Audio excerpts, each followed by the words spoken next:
રામ રામ રામ રામ. હું મારી વાત શરૂ કરું એની પહેલા મને જે ફિલિંગ આવી છે એને પહેલા વ્યક્ત કરી દઉં, પછી મારી વાત શરૂ કરું. મારા એક નિવેદનને કારણે જે ક્ષત્રિય સમાજમાં રોષ ફેલાયો એની મેં અનુભૂતિ પણ કરી. મેં તો પહેલો ફોન આવ્યો એને જ કહી દીધું હતું કે મારી તો આવી કોઈ ભાવના હોય નહીં, છતાં આપને એમ લાગ્યું હોય તો હું માફી માંગુ છું. અને મેં તો પાછી એવી એને સલાહ પણ આપી કે તમને એમ લાગતું હોય કે મારે આવું લખવું જોઈએ કે આવું બોલવું જોઈએ, એવું મને મોકલો તો હું એ પણ લખી દઉં. મેં તેમાં સહજ ભાવે એવું કીધું હતું. એ વાત તો અલગ છે, પણ પછી જે અત્યાર સુધી ચાલ્યું અને અત્યારે હું અહીંયા આવું એવી અમારે જયરાજસિંહભાઈ વાત થઈ હતી કે કાલ 7 વાગે 7 સાડા 7 સુધીમાં તમારે અહીં પહોંચવું. મેં હા પાડી હતી, હું આવી જઈશ. અમે એક કાર્યક્રમ કોલેજનો પૂરો કરીને અહીંયા નીકળ્યા. અહીંયા હું પહોંચું ત્યાર પહેલાંની મારી મનસ્થિતિ અલગ અલગ હોય, પણ પહેલી વખત હું ચૂંટણી સભામાં જતો હોઉં રૂટીન કાર્યક્રમમાં, જે હું વાંકાનેર વિસ્તારમાં ગયો, ક્યાં ગયો અને ઢોલ નગારા સાથે મારું ત્યાં સ્વાગત થાય એ ક્ષત્રિયો સિવાય કોઈ કરી ના શકે. એ શક્ય જ નથી. એ ત્યાંથી જ મારું ઊંધી રીતે સ્વાગત થવાની સંભાવના હોય. એ બટ નેચરલ છે. એ મારી પણ એમાં કંઈ મને એવું અતિશયોક્તિ કહેવાનું પણ કોઈ કારણ નથી. આજના કાર્યક્રમમાં મંચ પર બિરાજમાન રાજ્યસભાના મારા સાથીદાર કેસરી દેવસિંહજી, બીજા મારા રાજ્યસભાના સાથીદાર રામભાઈ, ભાઈ મહેન્દ્રસિંહ સરવૈયા અને ભરતભાઈ બોગરા, બે અમારા પ્રદેશના આગેવાન, કિરીટસિંહજી રાણા, ગુજરાત સરકારના પૂર્વ મંત્રીશ્રી, અલ્પેશભાઈ ઢોલરિયા, જિલ્લા ભાજપના પ્રમુખશ્રી, ધવલભાઈ દવે, અમારા પ્રભારી રાજકોટ જિલ્લાના, પૃથ્વીરાજસિંહજી જાડેજા, તાલુકા પંચાયતના અધ્યક્ષ, વિરેન્દ્રસિંહ ઝાલા, અમારા મહામંત્રી રાજકોટના, નરેન્દ્રસિંહ ઝાલા, મહામંત્રી મોરબી જિલ્લો ભાજપ, નરેન્દ્રસિંહ જાડેજા, અમારા ડેપ્યુટી મેયર, નરેન્દ્રસિંહજી સરવૈયા, રાલો સંઘના ચેરમેન, શક્તિસિંહજી જાડેજા, ભૂમિ ગ્રુપ ગોંડલ, કનકસિંહજી જાડેજા, સમાજ અગ્રણી, દશરથસિંહ ઝાલા, મોરબી સમાજ અધ્યક્ષ, ધર્મેન્દ્રભાઈ ભગત, કાઠી ક્ષત્રિય સમાજ અગ્રણી, ચાપરાજભાઈ બાયલ, કાઠી સમાજ આગેવાન, સુરેશભાઈ ખસિયા, સુરજીતભાઈ દાદલ, જનકભાઈ વાળા, નીરુભા ઝાલા, પ્રદેશ મહામંત્રી રાજપૂત યુવા સંઘ, મહેન્દ્રસિંહ ઝાલા, જિલ્લા સહકારી પ્રેસ ઉપપ્રમુખ ભૂપતભાઈ વાળા દડવા, ગિરિરાજસિંહ જાડેજા, જિલ્લા પંચાયત સભ્યશ્રી, રાયસિંહજી જાડેજા, ઉપપ્રમુખ શહેર ભાજપ, જયદીપસિંહ જાડેજા, કોર્પોરેટર શ્રી રાજકોટ, સુરેન્દ્રસિંહજી વાળા, કોર્પોરેટર શ્રી, મયુરસિંહજી જાડેજા, મેડિકલ એસોસિએશનના અધ્યક્ષ, ઇન્દ્રવિજયસિંહજી ચુડાસમા, સમાજ અગ્રણી, ધર્મેન્દ્રસિંહ ઝાલા, ખારડી. આજના યજમાન, આમ તો મને હામાં લેવા ગણેશ આવ્યા હતા ને એમણે શ્રી ગણેશ ગીરા કહેવાય, પણ યજમાન જયરાજસિંહજી જાડેજા, આપ સામે બેઠેલા આપ સૌ આગેવાનો, ભાઈઓ, વડીલો, યુવાન દોસ્તો, મિત્રો, મને એક વાતનો એવડો મોટો રંજ છે કે મારી જીભથી આ વાક્ય નીકળ્યું.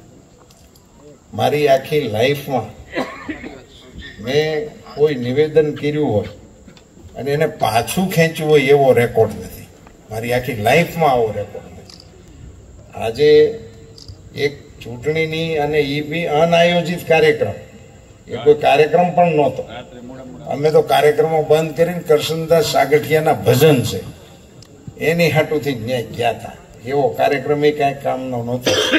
એમાં મારા થયેલા ઉચ્ચારણથી આજે મારી પાર્ટીને મારા કારણે સાંભળવાનો વારો આવ્યો. જયરાજસિંહજી, એનીથી મોટો અફસોસ કે દુઃખ બીજું કોઈ વાતનું નથી. હું મારા માટે નહીં સાહેબ શબ્દ વાપરું છું, સમજીને વાપરું છું, ક્ષત્રિય સમાજની સભામાં વાપરું છું, જયરાજસિંહના અધ્યક્ષ સ્થાને મળેલા બધા મહાનુભાવોની ઉપસ્થિતિમાં બોલું છું કે મારી પાર્ટીને મારા કારણે સાંભળવાનું થયું છે. મિત્રો, હું આ સમાજ પાસે બે હાથ જોડીને માફી માંગુ છું.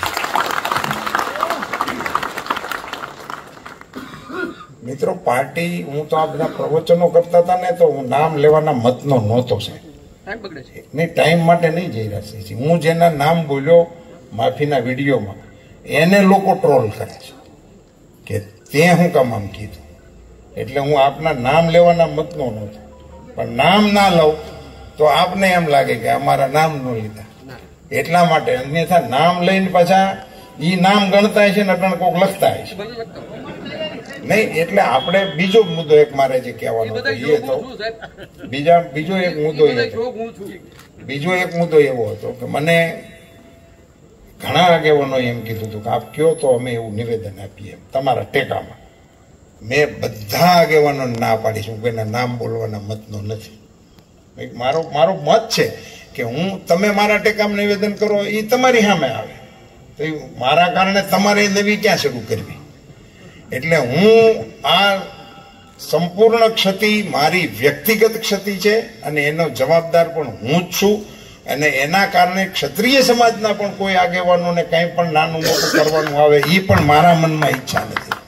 હું એ મતનો નથી કે 5 ક્ષત્રિય આગેવાનોને મારે કારણે પાછું નુકસાની સહન કરવાનું આવે. એ પણ જે કાંઈક સહન કરવાનું આવે એનો જવાબદાર હું એકલો છું. એ હું આ તમારી સભાની અંદર સ્વીકારવા તૈયાર. કોઈ નહીં, મારી તરફેણમાં આવ્યા છે એને હું ધન્યવાદ આપું છું, એને અભિનંદન આપું છું. પણ હું એમને લાયબિલિટી ગણવા માટે હું સમગ્ર દેશના ક્ષત્રિય સમાજને વિનંતી અને અપીલ કરું છું કે અમારા સમર્થનમાં જે આવ્યા છે મારા મનાવીને આવેલા નથી, કે અમે એમને કાંઈ સમજાવ્યું હોય ને કંઈ અંડર ટેબલ કર્યું હોય ને આવેલા નથી. એ પ્રેમથી અને ભાવથી એમણે અમને આ યોજના બનાવીને અહીંયા બોલાવ્યો. પુનશ્ચ જયરાજસિંહભાઈ, હું આપનો આભારી છું કે આપે એક ક્ષત્રિયને સાજે એ પ્રકારે આ પ્રશ્નની અંદર રસ લીધો, આ પ્રશ્નનો ઉકેલ લાવવા માટેનો આપે પ્રયાસ કર્યો. એ માટે હું અંતઃકરણપૂર્વક આપનો આભારી પણ છું, આપને ધન્યવાદ પણ પાઠવું છું. અને પાર્ટીનો એક વરિષ્ઠ આગેવાન હોવાના નાતે પાર્ટી વતી પણ આપને અભિનંદન આપું છું. સભાની મોસમ છે પણ સભા કરવાની મારી ઈચ્છા નથી. સભામાં આપણે ફરી વખત ક્યારેક મળીશું. ગોંડલમાં મેં ઘણી સભાઓ કરી છે, લીંબડીમાં ઘણી કરી છે, પાલતાણામાં કરી છે. એટલા માટે કે ચૂંટણીની સભાઓનું અત્યારનું સ્વરૂપ છે એ અને આજની આપણી સભાનો જે માહોલ છે એની ગરિમા જળવાઈ રહે એટલા માટે હું એને વિષયાંતર કરવાના મતનો નથી. નહીં, એટલે વિષયાંતર ન થાય એટલા માટે. અન્યથા હું તો અપીલ 1-2 મતની જ કરવાનો આ ચૂંટણીઓમાં છું. જયરાજસિંહભાઈ, આપણા દેશની સેનામાં આઝાદીના 75 વર્ષ પછી બ્રિટિશરોનો ધ્વજ નૌકાદળની અંદર લાગતો હતો. 75 વર્ષ થઈ ગયા હિન્દુસ્તાન આઝાદ થયો એને, પણ આપણા નૌસેનાના કાફલામાં બ્રિટિશરોનો ધ્વજ હાલતો હતો. એક વિક્રાંત નામનું જહાજ નરેન્દ્રભાઈ મોદીએ આપણા નૌસેનાને અર્પણ કર્યું. એ એક જહાજ 20,000 કરોડનું હતું. એક જહાજ, એ 20,000 કરોડ અગત્યના નથી, પણ 20,000 કરોડનું આ જહાજ 100% મેડ ઇન ઇન્ડિયા હતું. એમાં ખીલી બહારની નથી. એની અંદર પ્લેન ઉતરી શકે, ત્યાંથી પ્લેન ઉડી શકે એ પ્રકારનું એ નૌકાદળનું જહાજ રજૂ કર્યું.